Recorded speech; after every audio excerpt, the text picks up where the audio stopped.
ರೇಣುಕಾಸ್ವಾಮಿ ಕೊಲೆ ಪ್ರಕರಣದಲ್ಲಿ ಮತ್ತೊಮ್ಮೆ ಮೂರನೇ ಬಾರಿಗೆ ಆರೋಪಿ ದರ್ಶನ್ ಪೊಲೀಸ್ ಕಸ್ಟಡಿಗೆ ಸೇರಿದರೆ ಈ ಬೆನ್ನಲ್ಲೇ ಪೊಲೀಸರು ಹಳೆ ಕೇಸ್ಗೆ ಕಿದುಕಿ ಕೋರ್ಟ್ಗೆ ಮಾಹಿತಿ ನೀಡಿದ್ದಾರೆ. ಅದು ಯಾಕೆ ಅಂತೀರಾ? ಈ ಸ್ಟೋರಿ ನೋಡಿ.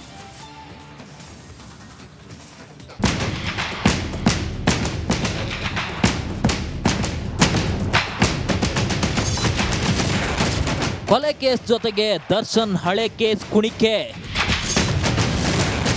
ರೌಡಿ ಶೀಟರ್ ತೆರೆಯಲು ಖಾಕಿ ಪಡೆಯಿಂದ ಸಿದ್ಧತೆ. ಆರೋಪಿ ಕಮ್ ನಟ ದರ್ಶನ್ಗೆ ಮತ್ತೊಂದು ಶಾಕ್ ಕಾದಿದೆ. ಹಳೆ ಕೇಸ್ ಬುಡಕ್ಕೆ ಕೈ ಹಾಕಿರೋ ಪೊಲೀಸರು ಈ ಹಿಂದೆ ಎಷ್ಟು ಕೇಸ್ ಆಗಿದೆ, ಎಲ್ಲೆಲ್ಲಿ ಕೇಸ್ ಆಗಿದೆ, ಯಾವ ಸೆಕ್ಷನ್ ಅಡಿ ಕೇಸ್ ಆಗಿವೆ ಎಂಬ ಮಾಹಿತಿಯನ್ನ ಕೆದಕಿ ಕೋರ್ಟ್ಗೆ ಸಲ್ಲಿಕೆ ಮಾಡಿದ್ದಾರೆ.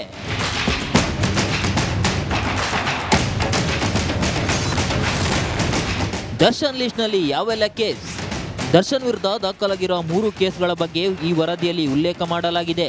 ಈ ಪೈಕಿ 2011ರಲ್ಲಿ ಪತ್ನಿ ವಿರುದ್ಧ ಹಲ್ಲೆ ಮಾಡಿರೋ ಕೇಸ್ ಕೂಡ ಉಲ್ಲೇಖಿಸಿರುವ ಪೊಲೀಸರು ಪತ್ನಿ ಮೇಲೆ ಹಲ್ಲೆ ಮಾಡಿ ಸಿಗರೆಟ್ನಿಂದ ಸುಟ್ಟಿದ್ದ ಆರೋಪದ ಮೇಲೆ ವಿಜಯನಗರ ಠಾಣೆಯಲ್ಲಿ ದಾಖಲಾಗಿದ್ದ ಕೇಸ್ ಡೀಟೇಲ್ಸ್ ನೀಡಿದ್ದಾರೆ. ಇನ್ನು ಟಿ ನರಸೀಪುರದಲ್ಲಿ ದಾಖಲಾಗಿದ್ದ ಕೇಸ್ ಬಗ್ಗೆ ಕೂಡ ಉಲ್ಲೇಖ ಮಾಡಲಾಗಿದ್ದು, ವನ್ಯಜೀವಿ ಸಂರಕ್ಷಣಾ ಕಾಯ್ದೆ ಅಡಿ ದಾಖಲಾಗಿದ್ದ ಕೇಸ್ ಇದಾಗಿದೆ. ನಂತರ RR ನಗರದಲ್ಲಿ ದಾಖಲಾಗಿದ್ದ ಮಹಿಳೆ ಮೇಲೆ ನಾಯಿ ಹಲ್ಲೆ ಮಾಡಿದ ಕೇಸ್ ಕೂಡ ಉಲ್ಲೇಖ ಮಾಡಲಾಗಿದೆ. ಇನ್ನು ನಮಿತಾ ಜಿಂದಾಲ್ ಎಂಬುವರು ನೀಡಿದ್ದ ದೂರಿನ ಕೇಸ್ ಕೂಡ ಈ ಪಟ್ಟಿಯಲ್ಲಿದ್ದು, ದರ್ಶನ್ ವಿರುದ್ಧ ಕೊಲೆ ಬೆದರಿಕೆ ಕೇಸ್ ದಾಖಲಾಗಿತ್ತು. ಒಟ್ಟಾರೆ ಈ 3 ಕೇಸ್ಗಳ ಬಗ್ಗೆ ಕೋರ್ಟ್ಗೆ ಪೊಲೀಸರು ಮಾಹಿತಿ ನೀಡಿದ್ದು, ಪರೋಕ್ಷವಾಗಿ ರೌಡಿ ಶೀಟರ್ ಓಪನ್ ಮಾಡುವ ಸೂಚನೆಯನ್ನ ಅನ್ನಪೂರ್ಣೇಶ್ವರಿ ಠಾಣೆ ಪೊಲೀಸರು ನೀಡಿದ್ದಾರೆ. Bureau report, republic Kannada, Bengaluru.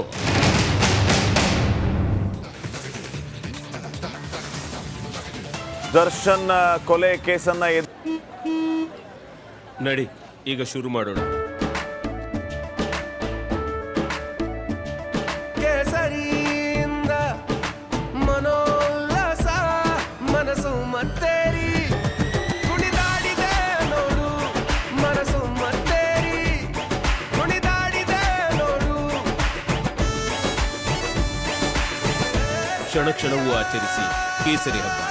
Vimal ಬಾಯಲ್ಲಿ ಹೇಳಿ ಕೇಸರಿ. ಎದುರಿಸ್ತಾ ಇರುವಾಗಲೇ ನಾನಾ ರೀತಿಯ ಆರೋಪಗಳು ದರ್ಶನ್ ವಿರುದ್ಧ ಕೇಳಿ ಬರ್ತಾ ಇದೆ. ಮತ್ತೊಂದು ಕಡೆ ದರ್ಶನ್ ಅನ್ನ ಸಿನಿಮಾ ಇಂಡಸ್ಟ್ರಿಯಿಂದ ಬ್ಯಾನ್ ಮಾಡಬೇಕು ಅನ್ನೋ ಸೌಂಡ್ ಜೋರಾಗುವಾಗಲೇ ಶಾಲಾ ಕಾಲೇಜುಗಳ ಕಾರ್ಯಕ್ರಮಕ್ಕೂ ಕೂಡ ಇನ್ನು ಮುಂದೆ ದರ್ಶನ್ ಅವರನ್ನ ಆಹ್ವಾನಿಸಬಾರದು ಅನ್ನುವಂತಹ ಸದ್ದು ಜೋರಾಗಿ ಕೇಳಿ ಬರ್ತಾ ಇದೆ.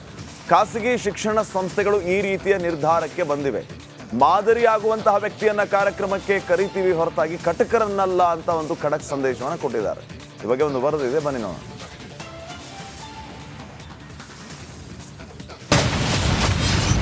ಇನ್ಮುಂದೆ ಶಾಲಾ ಕಾಲೇಜುಗಳಿಂದಲೂ ರೌಡಿ ಬ್ಯಾನ್.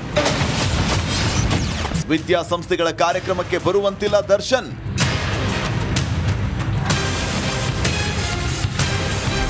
ಸಿನಿವನದಿಂದ ದರ್ಶನನ್ನ ಹೊರಗಟ್ಟುವ ಸುದ್ದಿ ಸಖತ್ ಸದ್ದು ಮಾಡ್ತಾ ಇದೆ. ಇದರ ಮಧ್ಯೆ ಖಾಸಗಿ ಶಾಲಾ ಕಾಲೇಜುಗಳು ಕೂಡ ಕಾಟೇರನಿಂದ ಅಂತರ ಕಾಯ್ದುಕೊಳ್ಳೋಕೆ ಯೋಚನೆ ಮಾಡ್ತಾ ಇವೆ.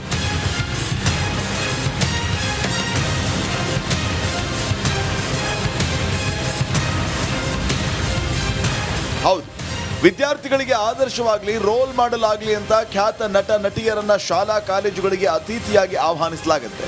ಆದರೆ ಈಗ ರೇಣುಕಾಸ್ವಾಮಿ ಮರ್ಡರ್ ಕೇಸ್ನಲ್ಲಿ ಇಂಥ ನಟನನ್ನ ಮತ್ತೊಮ್ಮೆ ಶಾಲಾ ಕಾಲೇಜುಗಳ ಸಮಾರಂಭಗಳಿಗೆ ನಿರ್ಬಂಧ ಹೇರಲು ಮುಂದಾಗಿವೆ. ಇದೇ ನಟ ನಟಿಯರು ಬರ್ತಾರೆ, ಬಂದವಾಗ ನಾವು ನೋಡ್ತೇವೆ ಅವರಿಂದ ಏನು ಮೌಲ್ಯ ಪಸರಿಸ್ತಾ ಇದೆ ಅನ್ನೋದು ಒಂದು ಕಡೆ. ಇನ್ನೊಂದು ಕಡೆ ಅವ್ರನ್ನ ಕರೆದಾಗ ಎಲ್ಲ ವೈಭವೀಕರಣ, ಅವರು ಪಿಕ್ಚರ್ಗಳಲ್ಲಿ ನೋಡಿದಾಗ ಬರೀ ಸಿಗರೇಟ್ ಸೇದೋದು, ಕುಡಿಯೋದು, ಹೊಡೆಯೋದು, ಕೊಲೆ ಮಾಡೋದು ಇಂಥವನ್ನೇ ನೋಡಿದಾಗ ಎಲ್ಲಿ ಮೌಲ್ಯಗಳು ಇದಾಗುತ್ತೆ ಅಂತಕ್ಕಂಥ ಒಂದು ಆತಂಕ ನಮಗೂ ಇದೆ. ಇತ್ತೀಚಿನ ನಟ ನಟಿಯರು ಮಕ್ಕಳಿಗೆ ಸ್ಫೂರ್ತಿದಾಯಕ ಸಿನಿಮಾಗಳನ್ನು ನೀಡ್ತಾ ಇಲ್ಲ, ಬರೀ ಲಾಂಗು, ಮಚ್ಚು, ಲವ್ವು, ಬ್ಲಡ್ಡು ತೋರಿಸ್ತಾರೆ. ಇದೀಗ ನಿಜ ಜೀವನದಲ್ಲೂ ಅಂಥದ್ದೇ ಕೃತ್ಯ ನಡೆಸಿದ್ದಾರೆ.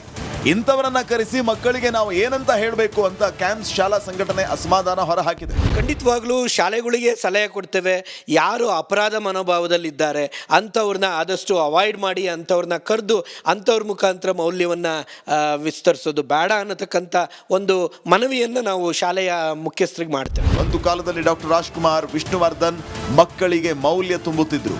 ಆದರೆ ಈಗಿನ ಕೆಲವು ನಟರು ಇದಕ್ಕೆ ತದ್ವಿರುದ್ಧವಾಗಿದ್ದಾರೆ. ಅಂಥ ಆರೋಪ ಹೊತ್ತ ಯಾವುದೇ ನಟ ನಟಿಯರನ್ನ ಶಾಲಾ ಕಾಲೇಜು ಕಾರ್ಯಕ್ರಮಗಳಿಗೆ ಅತಿಥಿಯಾಗಿ ಇನ್ಮುಂದೆ ನಾವು ಕರೆಸಲ್ಲ ಅನ್ನೋ ತೀರ್ಮಾನಕ್ಕೆ ಬಂದಿದೆ. Veeresh Hiremath, metro bureau, republic Kannada.